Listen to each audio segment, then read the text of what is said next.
केरल की सभी 140 विधानसभा सीटों के लिए एक चरणों में 9 अप्रैल को मतदान कराया जाएगा।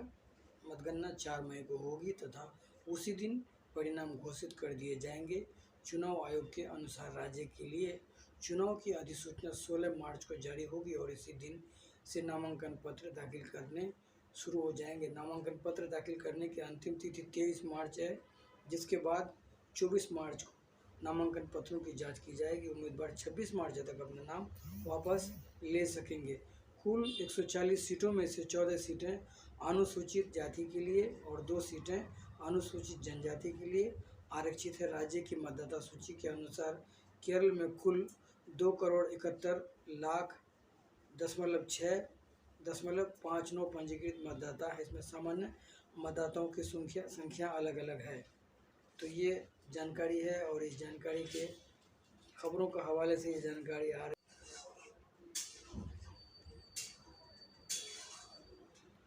विधानसभा चुनाव 2026 चुनाव की तारीखों का ऐलान हो चुका है और बताते चले कि बंगाल में पहले फेज में चुनाव हुए थे, उसमें जो है कई चरणों में चुनाव हुए थे, लेकिन इस बार जो है अब 2 चरणों में चुनाव होंगे बंगाल में, जानकारी आ रही है। और पश्चिम बंगाल विधानसभा चुनाव 2026 तारीखों का ऐलान हो चुका है। पश्चिम बंगाल में 23 और 29 अप्रैल को वोटिंग होगी। तारीखों को जान लें एक बार। पश्चिम बंगाल में 23 और 29 अप्रैल को वोटिंग होगी, यानी इस बार राज्य में 2 चरणों में मतदान होगा। यानी इस बार राज्य में 2 चरणों में मतदान होगा। पिछली बार 2021 के विधानसभा चुनाव में पश्चिम बंगाल में 8 चरणों में वोटिंग हुई थी। ये जानकारी ताज़ा जानकारी और ख़ास है, क्योंकि आने वाले चुनाव में आप सब कुछ देखेंगे। आप जिस तरह से आपने बिहार विधानसभा चुनाव में देखा और दूसरे राज्यों में जब चुनाव होंगे तब इस तरह के नए नए भाषण, नई नई जानकारी, मतलब नई नई बातें सामने आएगी। लेकिन ये जानकारी मैं आपको क्यों दे रहा हूँ, क्योंकि आज भी कई ऐसे शहर हैं जहाँ पर ईंधन की कमी, एलपीजी की कमी और जो जिसमें कमर्शियल जो गैस है लोगों को नहीं मिल रहे हैं। लेकिन अभी भी लोग जो है तकलीफ़ में है और खाना लोग लकड़ी में बनाकर, लकड़ियों के चूल्हे बनाकर आज भी देखा मैंने कि लोग खाना पका रहे हैं। यहाँ तक कि कई ऐसे होटल्स बंद हैं और कई ऐसी दुकानें बंद हैं, चाहे वो छोटी दुकानें हो या बड़ी दुकानें हो, बंद है। लेकिन दुकानों में काम करने वाले या किसी भी होटल में काम करने वाले स्टाफ्स को हमने देखा कि आज जो है ईंट रखकर, लकड़ी जलाकर खाना पका रहे थे। ये जानकारी आज की है और अभी भी लोग परेशानी के आलम में हैं। कब ये समस्या ख़त्म होगा ये कहना मुश्किल है। चलते हैं चुनाव की ओर। इसके साथ ही 2024 के लोकसभा चुनाव में 7 चरणों में मतदान हुए थे।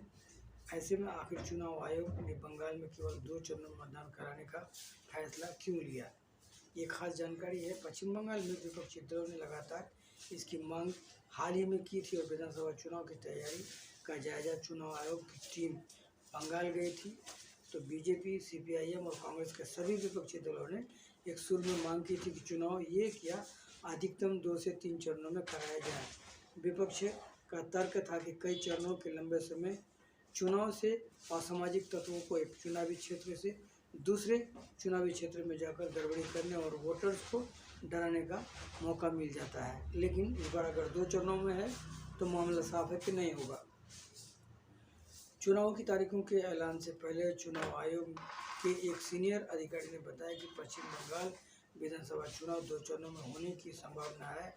उन्होंने कहा कि सत्तारूढ़ दल तृणमूल कांग्रेस को छोड़कर राज्य की अधिकतर राजनीतिक पार्टियों ने कोलकाता में मुख्य चुनाव आयुक्त ज्ञानेश कुमार के साथ अपने हालिया बैठक के दौरान 1 या 2 चरणों में चुनाव कराने की मांग की थी। उन्होंने कहा कि सुरक्षा बल सहित अन्य अधिकारियों ने भी इसी तरह के सुझाव मिले थे और अधिकारी ने बताया कि पश्चिम बंगाल में विधानसभा चुनाव जो 2 चरणों में कराने से चुनाव संबंधी हिंसा को रोकने में मदद मिलेगी, क्योंकि उपद्रवियों को एक जगह से दूसरी जगह जाकर गड़बड़ी फैलाने का समय नहीं मिलेगा। यह खास जानकारी है और अधिकारी ने कहा कि चुनाव के दौरान कानून व्यवस्था चुनाव आयोग के लिए एक सबसे बड़ी चिंता का विषय है। इसके साथ ही एक्सपर्ट का मानना है कि चुनाव आयोग ने 2 चरणों में चुनाव कराने का उचित फैसला लिया है। पश्चिम बंगाल का चुनावी इतिहास हिंसा से लेकर हमेशा से संवेदनशील रहा है और 2021 के 8 चरणों वाले चुनाव करीब 1 महीने से ज़्यादा चले थे, जिससे तनाव और हिंसा का दौर काफ़ी लंबा खींच गया था।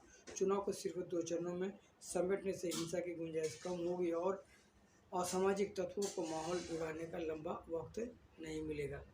ये चुनाव से संबंधित जानकारी थी और ये इसके टाइम और दिन तारीख बदल भी सकता है। तो आप हमारा चैनल अगर देख रहे हैं तो हमारे चैनल को सब्सक्राइब जरूर कर लें और अगली जानकारी तक इंतज़ार करते रहें ताकि आपके तमाम अपडेट्स आपको मिलते रहें।